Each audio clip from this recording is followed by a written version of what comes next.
So let's now spend next 40 minutes in discussing my views of legal institutions, law in general, legal institutions in particular, and also what I say by way of my, my views on the ongoing perspective, contemporary perspective on law.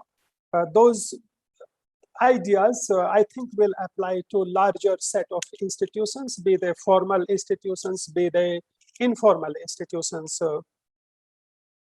They also apply to political institutions, institutions of market. More generally, I will argue towards the end of my talk, I will argue that the ideas I have, they also speak to the notion of power we have. We generally, when we think of power, we think of physical power in the sense of militaries have, but I will relate my ideas to the notion of political power, the notion of powerful leaders and not so powerful leaders. So during first 20 minutes to half an hour, I will lay out the framework I have in mind, and then I will derive its implications for democratic institutions, legal institutions, and also for leaders. So I have chosen this topic. It's not my forte. It's not a traditional economics topic. It is also not traditional law and economics topic. But I chose this topic because I knew that I will be speaking to a set of political scientists. Shipra, I take it that most of participants are from political science. Yes, sir. Yes, they are from political science and the allied disciplines. Allied disciplines. So I took it as an opportunity to share my views and to get your feedback when you give your feedback during question answer session. So please be critical. I don't expect you to be polite. You can be polite if you want, but you will be very welcome to give your frank criticisms of what I share by way of my ideas. So when we think of law and the way the concept note for this program is designed. So I saw several repeated mentions to legal reforms, legal changes to achieve some objectives that may be in the spirit of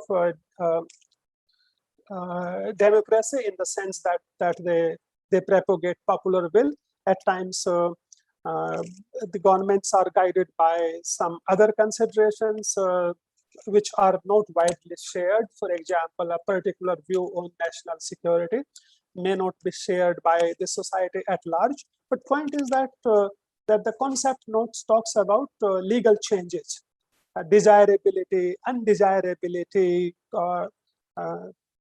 acceptable, unacceptable consequences of those legal changes. So when you frame issues like this, when you talk about legal changes and treat them desirable, undesirable, so at the back of your mind, you think that the legal changes brought about or that will be brought about, they will have material consequences. You feel that somebody, some people or society in general will be respecting, will be obeying those laws. So that's the impression one will get whenever we talk about legal rules, legal changes. But history of legal rules making, the history of law, it's the law as a discipline and politics as a discipline, they are centuries, millennia old. And the history tells us that not all laws are obeyed by societies. Some societies, so if you take one particular law, then some societies obey that law, other societies do not. Even for a society like ours, as a society, we tend to obey some laws, comply with some laws, and not the others. An example that comes to my mind is the right of daughters to parental property, inheritance laws. So it's not, I think it's fair to say that there is a collective looking away from this law by all of us. At the same time, when it comes to, let's say, son's right to parental property, then those laws are respected, are applied to the letter and beyond the spirit of the laws. So some laws get obeyed, applied, respected by society to the letter of the law, and when it comes to application of other laws, there's a collective looking away from those laws. What do I mean by collecting looking away? So talking in terms of the right of daughters to parental property, sons, their brothers perhaps don't want them to claim their right, and therefore they are not keen to apply the law, respect the law, and part with the sisters' share. Parents also are not highly inclined to obey these laws. Even courts and political systems, politicians are not inclined to enforce these laws. I'm not saying that if a matter comes before a judge looks the other way, but somehow judiciary doesn't feel agitated about the lack of enforcement of or application of these laws. And what is most paradoxical would be that the women themselves are not that keen in application of, in enforcing, in exercising these rights. So I'm not saying that they have no reasons. There are reasons, of course, but point is that we have chosen collectively, in our collective, not to feel strongly, not to apply those laws in the letter and the spirit. So basically the point is that why do we apply, respect some laws as a society?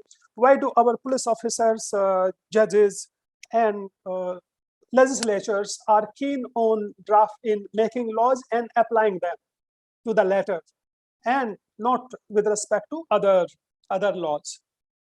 So this way, this narrative also tells us that some institutions, some formal institutions are able to shape, influence behavior of people involved, and other formal institutions are not. Therefore, what I am going to say is also applicable to formal institutions, that some institutions are effective, other institutions are not effective. So why that is the case? So my background is in a discipline. One of my expertise is what is called law and economics. So the law and economics is a branch of economics. It's a branch of law that uses tools of economic analysis to predict incentive effects of legal rules. So basically, it asks the question: if you have a rule, what will be the incentives created by the law, the legal rule, for people affected by the rule? So, and this current approach in law and economics, and I will say the current approach by the legal positivists who think that the law matters, law shapes behavior. So all these theories suffer from a flaw. And let me point out what the flaw is. The flaw is the following. So let me take one specific example to discuss the flaw with you. So one specific example I have in mind, and I want your attention for this, because a lot of what I'm going to say today depends on this example. We will make use of this example. So suppose you are a lawyer, or you are a professor, and if you are a lawyer, you have juniors working for you, and your customers, your clients come to you. And if you think of yourself as a researcher professor, then suppose you have a group of research assistants working for you. And suppose you don't have office in the university or in a court premise. Your office is, suppose, in a residential areas. I'm sure all of you have seen that doctors, lawyers, they have offices in residential areas. So you work 5 days a week, and you are contemplating whether you should work over a Saturday also. That's the question you are asking to yourself. If you work on Saturday also, that means that you open your office that is located in a residential area on a Saturday. Suppose if you do that, and for the ease of illustration, it will help if you think of yourself as a doctor or a lawyer. So if you open your office on a Saturday, you can do additional business. Suppose this additional business done on a Saturday is worth 100 rupees or 1000, doesn't matter. Let's take simple figure of 100. But if you open your office on a Saturday, then it interferes with the peace and quiet of the neighborhood, because your clients come. They park, they honk, and there's a space, the neighborhood space, that gets shared by the outsiders. So therefore, the people who live in that neighborhood don't like that. They don't want you to work on a Saturday. And suppose the loss to their welfare in terms of loss of quiet and the resultant irritation is worth more than 100 to them. Suppose it will impose a cost on them of 150. So your gains, if you work on Saturday, your gains are 100, but the social cost of your action of opening your office on Saturday is 150. So if you go by the social welfare, then you should not open your office. You should not work on Saturday. You should work 5 days a week. But suppose you are what is called rational, in the sense that you care only about your self-interest. If you care only about your self-interest, then you indeed want to open your office on Saturdays. And suppose you will go ahead, do that. The question is, can we use legal institutions? Can we use law to shape your behavior, to influence your behavior in social interest? In other words, is it possible for a law to change your behavior so that you don't want to open your office on Saturday? Remember, in my simple example, society is better off if you don't open office on Saturday. The question is, can the law, if we introduce a law, can that law make you close your office on Saturday? So to capture this idea, so let's introduce a twist in our scenario. We now have scenario 2. In scenario 2, suppose the city, the municipality, or the state government, city-state government has introduced a zoning law. The zoning law says that lawyers, doctors, they can't open their office in residential areas on Saturdays. So weekends, they have to keep their offices closed. Suppose this law has been introduced. It's like any other law. So in any law you think of, a law will prescribe behavior, that this is acceptable behavior. A law says that this is the other kind of behavior, actions, acts are not acceptable, and unacceptable acts, behaviors, they are associated with fines and punishment of one sort or the other. So in this example, also example of this zoning law, suppose the law says that if you open your office on a Saturday, you will be fined. You will be put a fine, and suppose that fine is going to be 200. Okay, so all you care is that the fine should be more than 100. Your gains, your business is worth 100 to you. If fine is going to be more than 100, what will you do?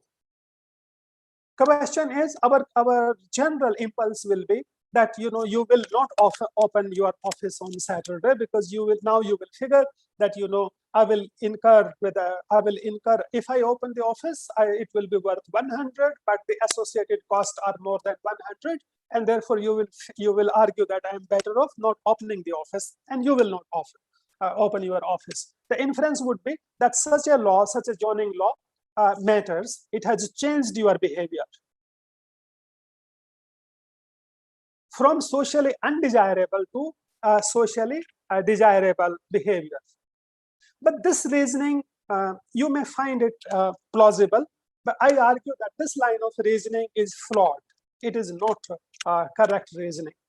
There's a lot of assumptions that are at work. The moment you believe that the zoning law, once the zoning law comes up, gets enacted, you will not open office on a Saturday, you are assuming many things. And those assumptions do not hold in real world. What are you assuming? What are we assuming? Well, we are assuming that if there's a zoning law, as soon as zoning law is enacted, there'll be somebody who will come and take rounds of the neighborhood.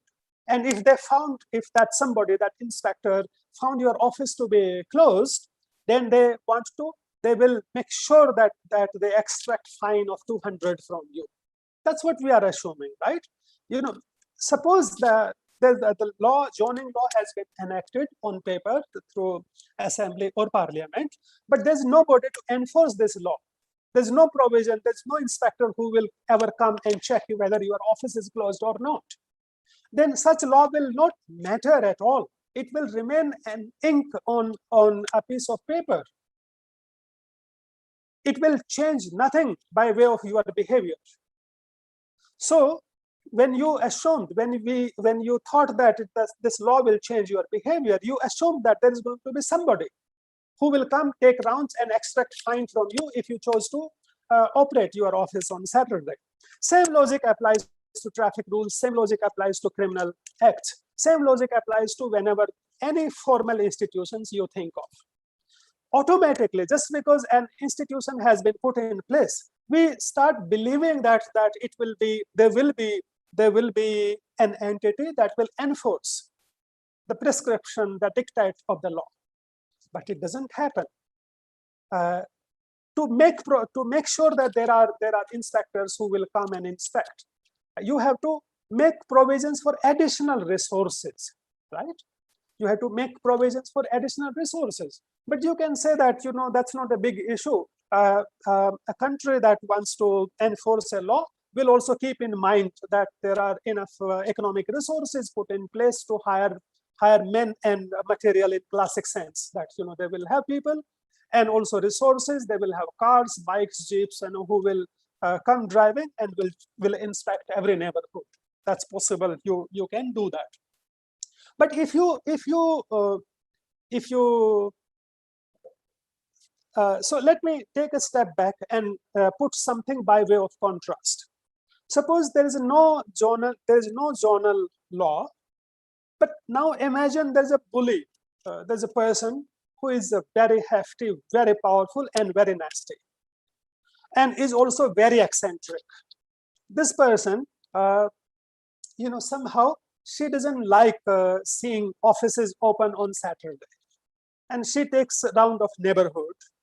And if she found your office to be open, then she is going to thrash your head, so to speak, or is going to snatch away whatever cash is there and will do some damage to the property in your office. Suppose such a person exists. Just for the sake of argument, imagine there's such a person, and whichever gender you find more appealing for such an action, you can imagine that. If there's such a person, that presence of such person will also guarantee that you don't open your office on Saturday, because the associated costs are way more than the gains. So again, you will choose not to open your office on a Saturday. The point I want to make is that whatever law can achieve with the backing of resources, same outcomes are possible in the absence of law also. So in our country, so we pay taxes to our municipalities, our state governments, and the centers. But there are parts of India where outlaws, so to speak, they collect taxes. They also regulate traffic. They also run parallel courts. The point is that whatever can be done by way of law, it is also possible that same outcome, same actions can be shaped in the absence of law also, or by an entity that is not legal entity. So that's the one point we should keep in mind. So an outcome that is possible with law is also possible without any legal institution. Coming back to the legal institutions, and assume now that there is a zonal law, and also the city government, state government has resources to employ inspectors and equip them with all the machinery, technology to enforce this law. Okay. In that case, will you change your behavior? Will you choose not to operate on Saturday? You will say, okay, now surely I will not open my office on a Saturday. But again, there is if you argue so, again there's a problem. Just because there's a law has been enacted, just because the the parliament or the assembly has provided for financial resources, has earmarked budget for a new set of inspectors, police personnel to enforce this law, does not mean that the inspectors and police personnel would actually care for this law. They would actually want to implement this law. You say now the indirect assumption we are making whenever we take a law too seriously. It means that we are assuming that the law will be backed by financial resources. Moreover, people who would be in the business of implementing that law, police personnel, inspectors, judges, they would all want to implement this law. This is strong assumption, and it is a problematic assumption. It is a strong assumption because it is unrealistic assumption. We know that the actors, agents of the state, inspectors, police personnel, state in a wider sense, the way in the sense political scientists will define. In that sense, judges are also actors, agents of the state. They do not always act. Their preferences are not robotics. They are not robots. That you give a command to a computer, a robot, and they will execute whatever command is given. Judges, inspectors, police personnel, they have their own agenda or own selfish interest. Just because a law has been enacted, it doesn't mean that these people will forget their self-interest, their agenda, and they would be only thing they will be doing is just implementing the law in letter and spirit. You see, many laws get undermined because of the presence of corruption. The presence of corruption is a fact. What is corruption? Corruption is a divergence between the social agenda of a law and legal institution versus selfish private agenda of the actors, agents who are involved in enforcement of the law. The result is manifestation is corruption. Corruption is symptomatic of asymmetry, the divergence between the social objective and the private objective, selfish objective of the law enforcement agent. So that's what so that is the problem with the current reasoning. So political scientists suffer from these mistakes. Legal scholars suffer from this mistake, and what I call incentive theory of law, meaning thereby by trying to predict the outcome, a behavioral outcome under a law, they all suffer from these flaws. As a result, incentive theory of law is internally flawed because it assumes that individuals, the people, citizens who are subject of this law, they are guided by selfish interest. If you think of example of let's say motor vehicle or traffic rules, then assumption would be the standard assumption would be that the drivers want to maximize their benefit. They want to drive fast. They want to violate traffic rules in their selfish gains. But the actors of the state, the police personnel, judges, they will apply the law in letter and spirit. In real world, we see that doesn't happen. So you get away by, if the actual fine is 1,000, you get away by paying a bribe of 400, 500. It means that that the enforcers are not guided by the spirit of the law. All right. So they have their own agenda. If they have their own agenda, then what is going to be the outcome? Will law still matter? And this issue also speaks to our common refrain. In our country, we are very fond of saying that our laws are good, but enforcement is poor. The implementation is poor. The policy is good, but its implementation is poor. The same is true for, you can apply these ideas to the current crisis also. Our policies, dealing with the COVID at state level, at national level, were all good, but the enforcement is poor. Enforcement by what? By the ministries, maybe, by hospitals, by this and that. But it's really, looking at a law, a policy, without factoring in selfish interest of the enforcement agents will always lead to what we call faulty implementation. The implementation is not faulty. It's the problem is with the way that the law. It's not that your law is good, but implementation is faulty. It can never happen. A good law will factor in, will keep in mind that the people who are in business of implementation, they will have their own agenda also.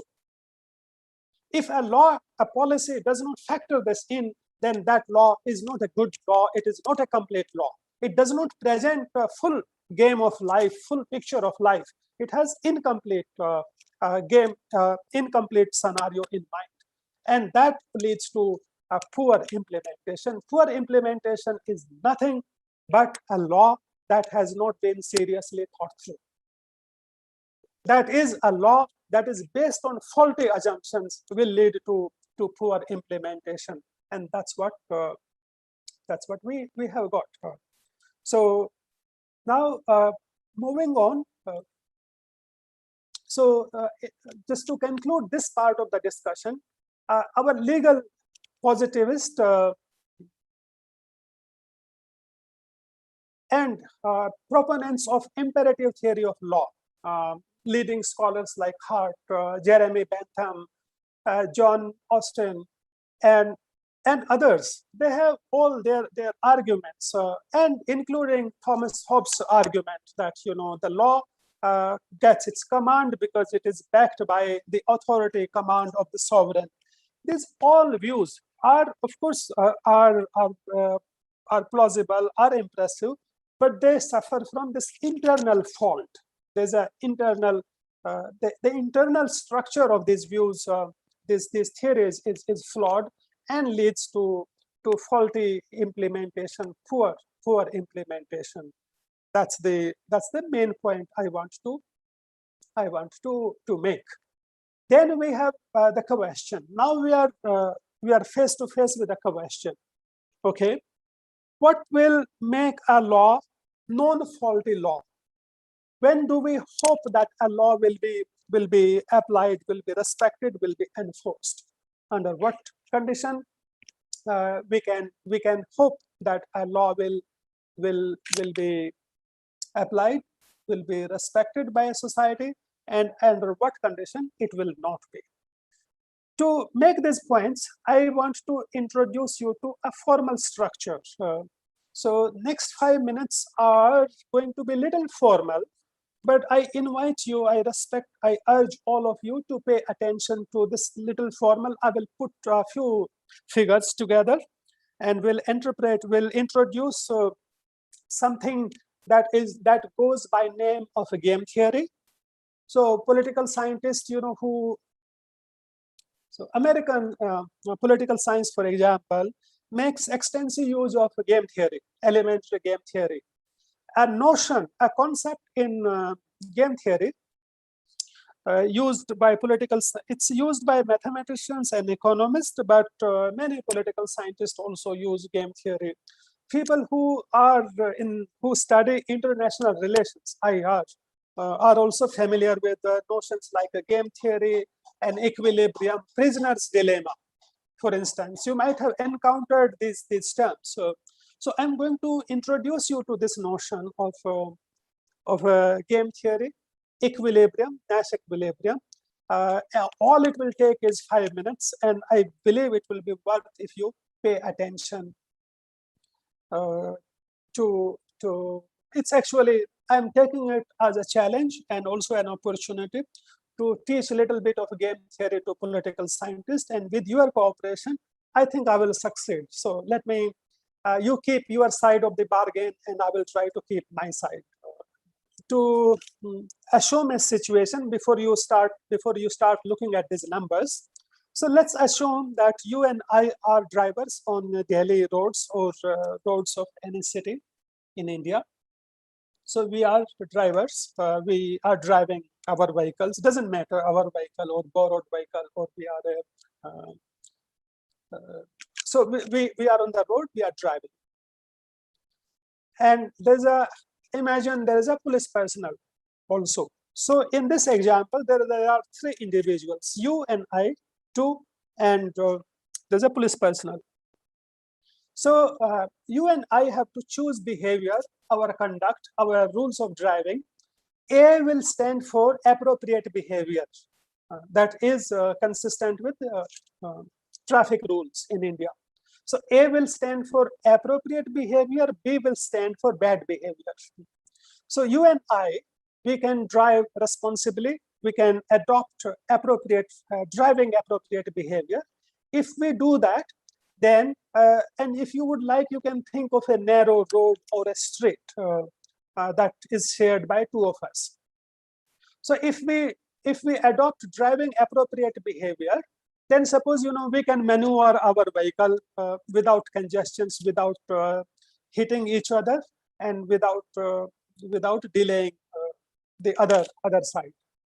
So if we adopt driving appropriate behavior, then now you see. So suppose you are first person, you will choose. Your choice set is you have to choose whether to drive appropriately, appropriate behavior, or bad behavior. I also have to make these choices. So suppose you are going to choose row. Row, there are two rows here. This is one row. Do you see my cursor moving? And if you choose action A, appropriate behavior, then outcome will be as where my cursor is moving. If you choose bad behavior, irresponsible driving behavior, then outcome will be where my cursor is moving. Similarly, I choose appropriate behavior or bad behavior. You would notice that in life or in any situation of institutions, any institution, legal, political institutions, or law, whenever you think of such situations, you will find that there is interdependence of behavior. Your behavior affects my welfare and vice versa. That is surely true of our behavior on the road. My responsible behavior is good for you. Your responsible behavior is good for me. And our irresponsible bad behavior leads to chaos, traffic jams, accidents. Okay. So that means that in driving situation, we affect each other's welfare by acting appropriately or behaving badly. And this logic applies in all situations of institutions. There is no situation of institutions, legal institutions, political institutions, where we do not have interdependence. My action effects have howsoever indirect, but they have bearing on your welfare and vice versa. In this example, coming back to our traffic example, suppose, so you and I have to choose A or B. Suppose you choose appropriate behavior and I also choose appropriate behavior. That means that you may have to slow down to accommodate my car. I may have to slow down to accommodate your car, but we will maneuver our vehicles and we will make it to our destination on time. Suppose this act of making it to our destination on time is worth 7 to you. 7,700 doesn't matter. It's worth 7 to you. It's worth 7 to me.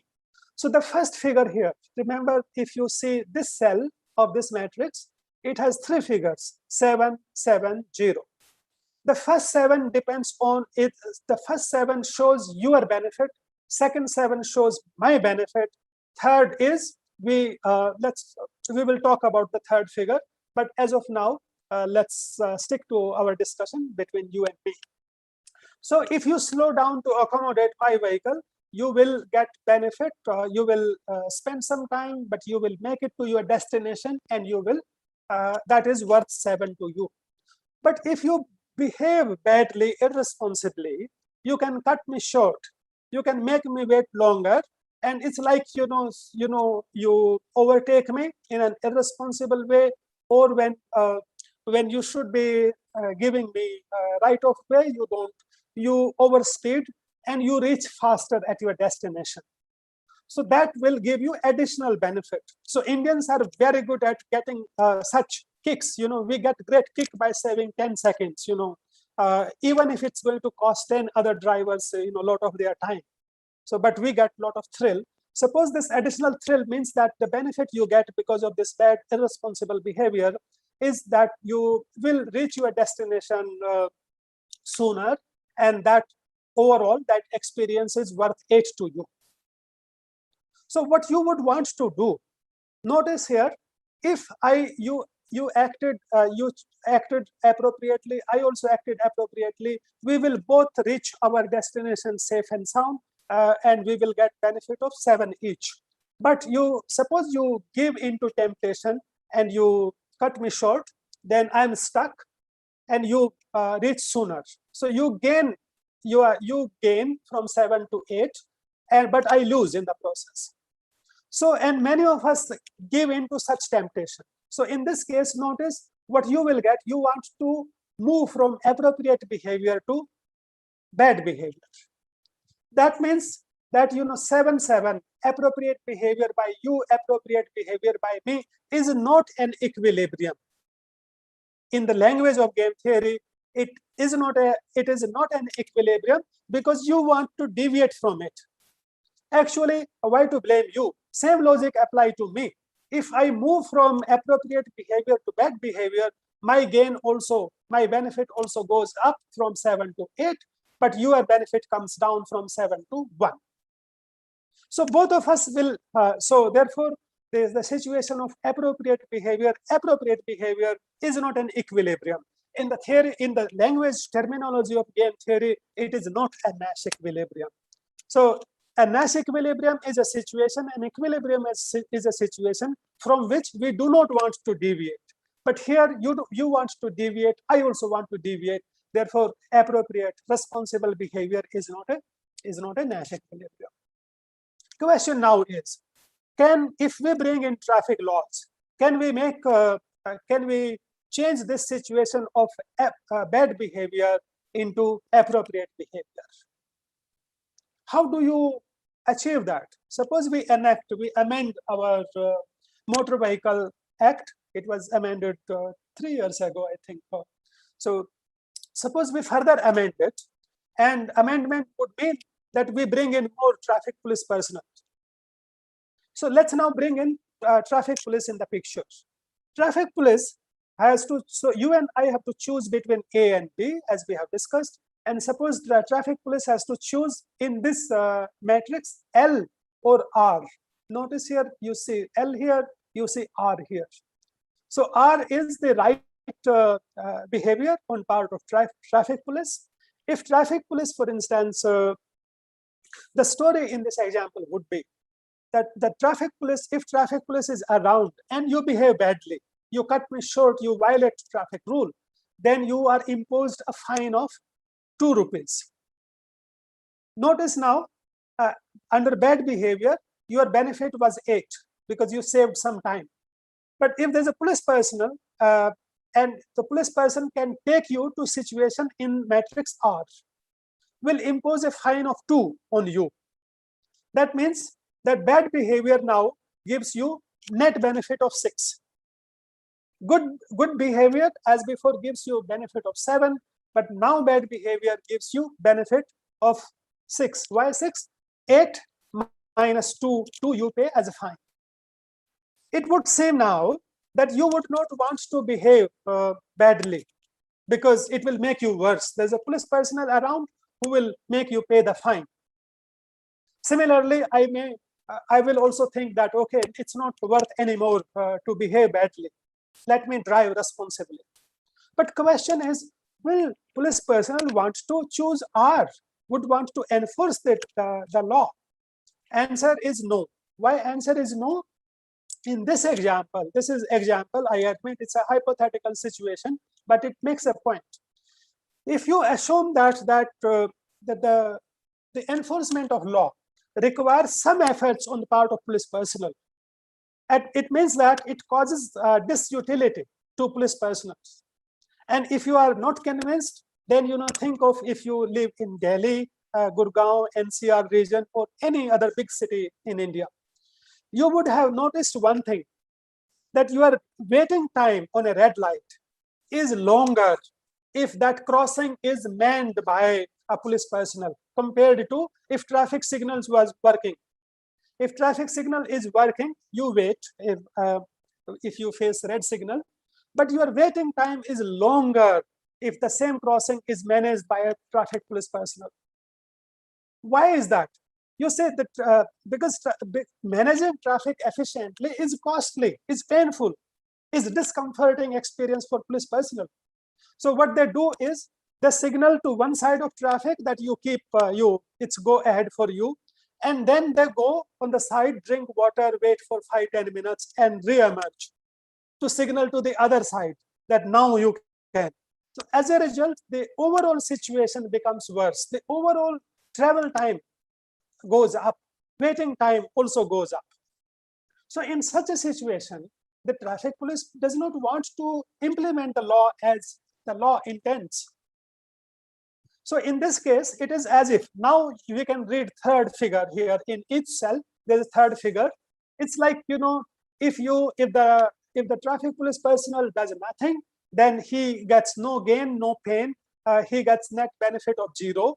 But if he enforces the law according to its spirit, he has to put in effort that causes discomfort to him, leading to net gain of net reduction in welfare of 1. So you get from 0 to -1. So in such a situation, police personnel doesn't want to enforce the law. If you know that police personnel is not going to enforce the law, you have no reasons to respect the law. The point is that the law was intended to move the society from this situation to situation L situation to right situation, but it does not. The same logic applies wherever you see a law is not being respected. The same logic applies wherever you see an institution is not working. So now question is, how can we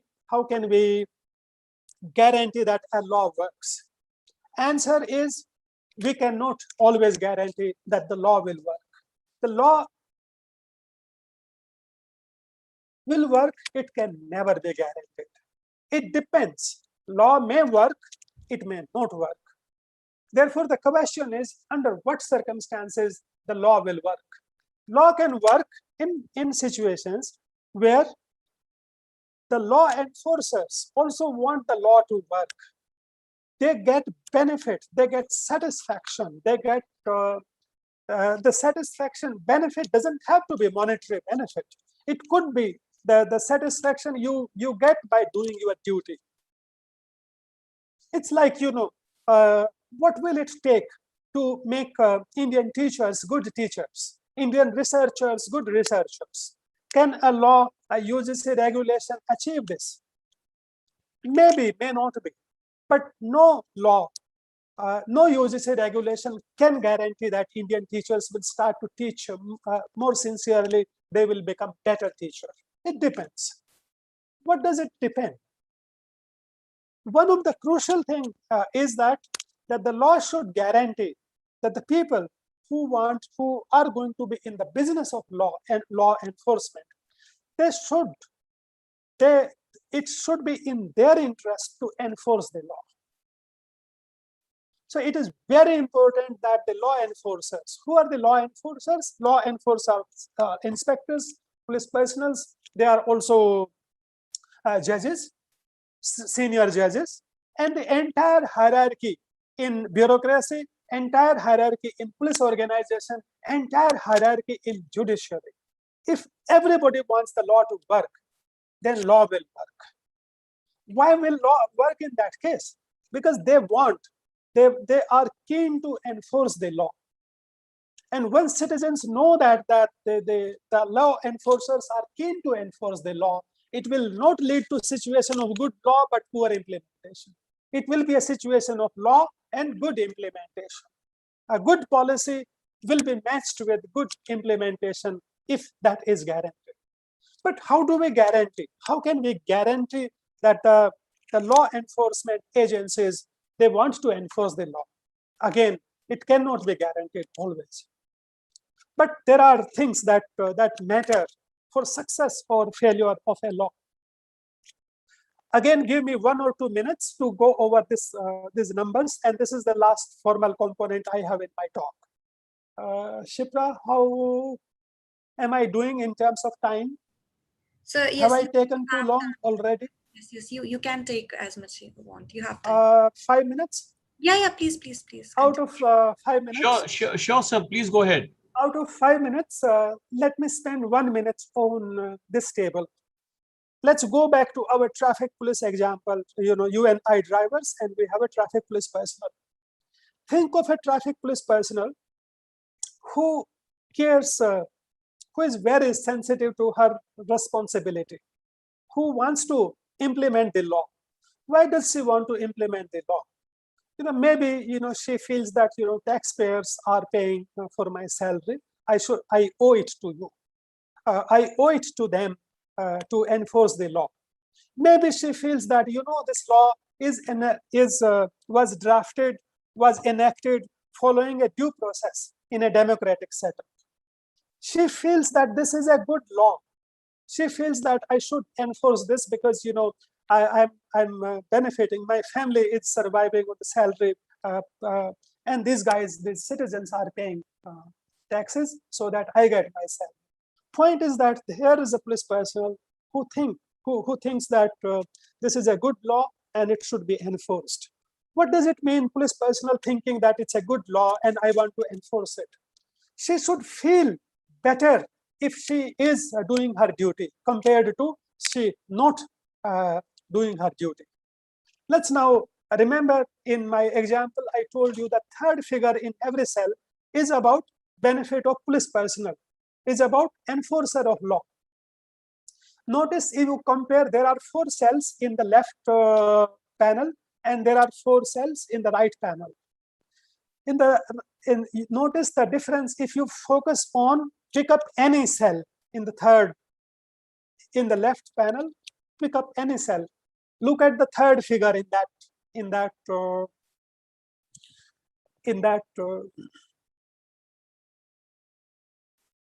cell.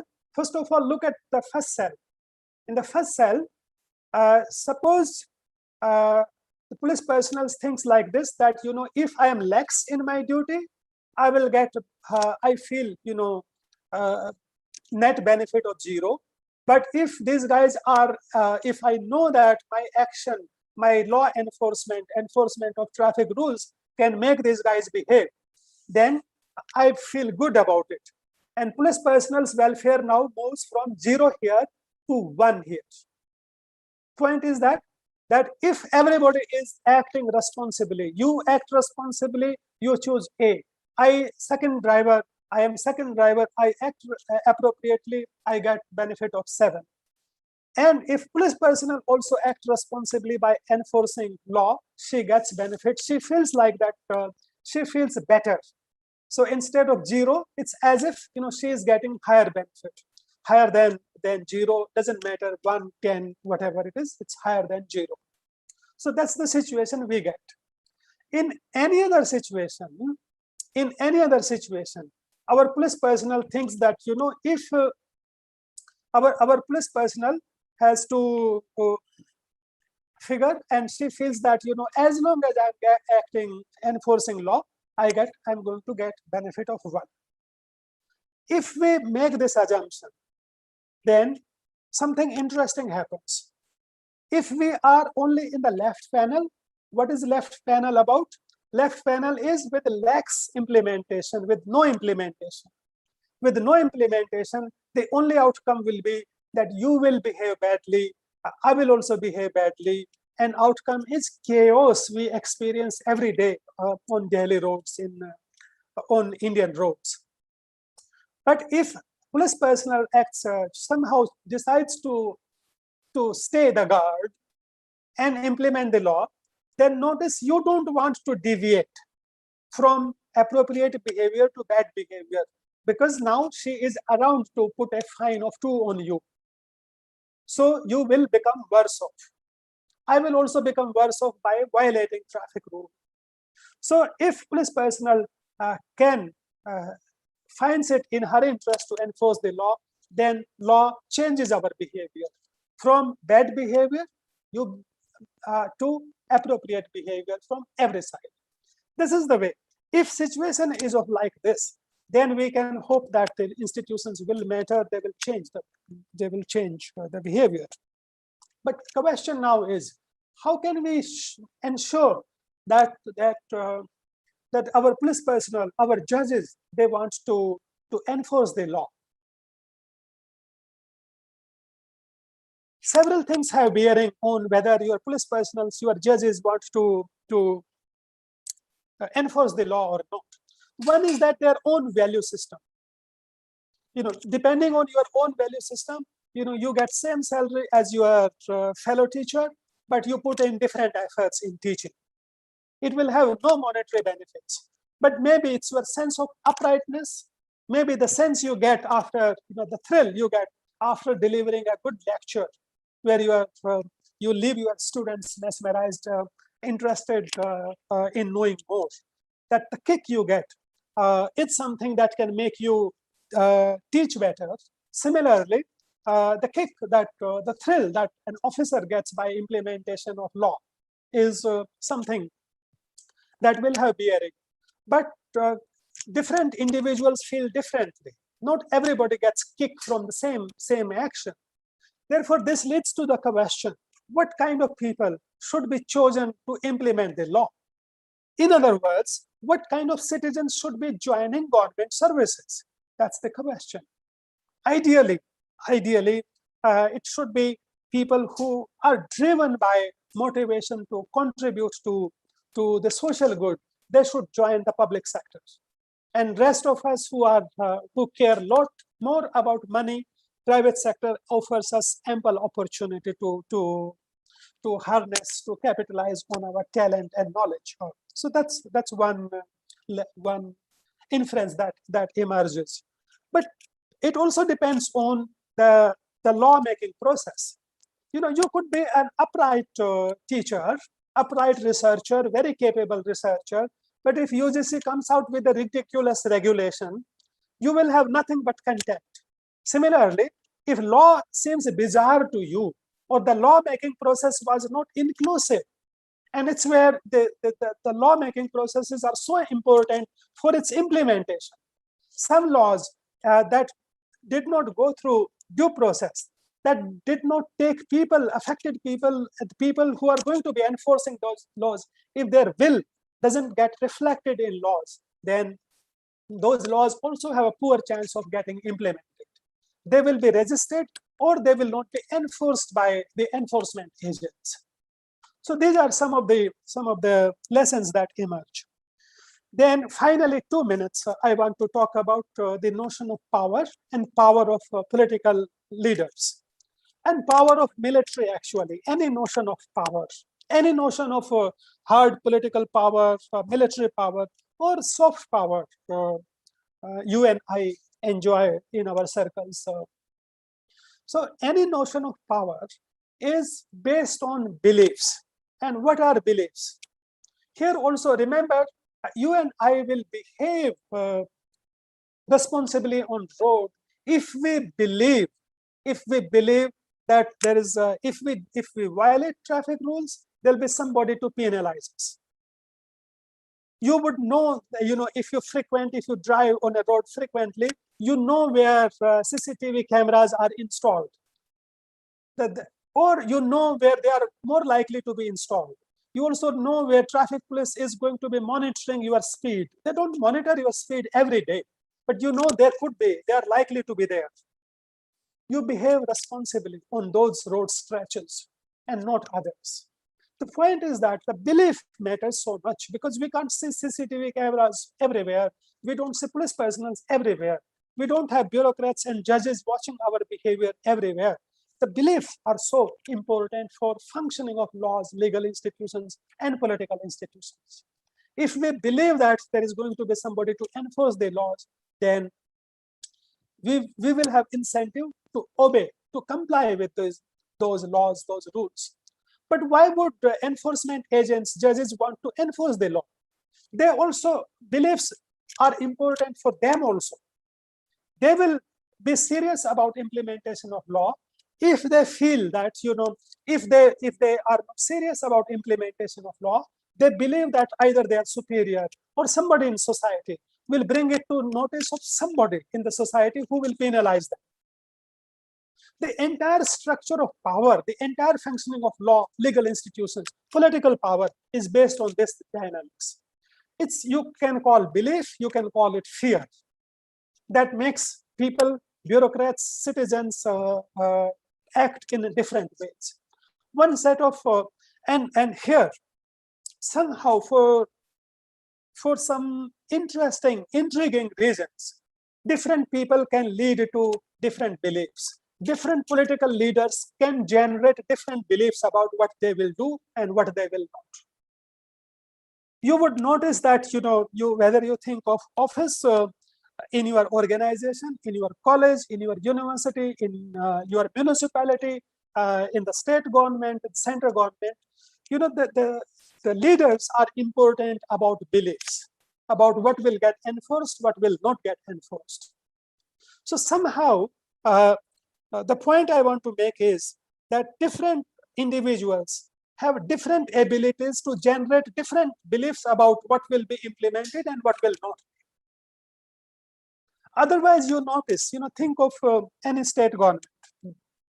Just because a chief minister has changed, there's no reason to believe that, bureaucrats will behave differently, the state police will behave differently. After all, they could choose, all police personnel, all bureaucrats could choose to act in the way they were acting under the previous chief minister. In that case, nothing will change. Bureaucrats don't change their behavior, their beliefs, police don't, and as a result, citizens will also not. But in many cases, we see that one change of a political leader changes the beliefs. So bureaucrats, police personnel, and citizens, they all start behaving differently. Laws that were not implemented earlier start getting implemented, and vice versa. And this happens through beliefs. So that is the power of belief. So unaddressed questions are what makes people have different beliefs associated with different leaders. So this is an area that requires more research, more thinking by political scientists, by economists, by legal scholars, by economists, and everybody, actually, by philosophers. Before I conclude, I want to say that a lot of what I said is drawn from a book by Professor Kaushik Basu, Republic of Belief. I have presented my critique and supplemented what is there in the book, but this talk was drawn, a lot of the contents came from the book, and also leading economists and political scientists like Gary Becker, Donald Coase, and several others, proponents of imperative theory of law, positive theory of law, Hobbes, David Hume. So David Hume and Hobbes, they actually present, both are talking about power and beliefs. So the ideas argued here, what I have argued, that is more in line with the ideas of David Hume, but just that, here I have presented a more formal picture and have used David Hume's ideas, and by way of implications, we have presented a critique of Hobbesian view that the law works because it is a command backed by sovereign. So it matters. People's perception about sovereign matters. The law does not work because it is power. It has a power, a backing of a sovereign. It doesn't work because it has police personnel that have guns, that have handcuffs and all. No, the same sovereign, different sovereigns lead to generate different beliefs. That means that same laws lead to very different outcomes. And in that sense, the thesis proposed here today, discussed with you, is a critique of Hobbesian view of the law. I will stop here. I will be happy to take questions. Thank you.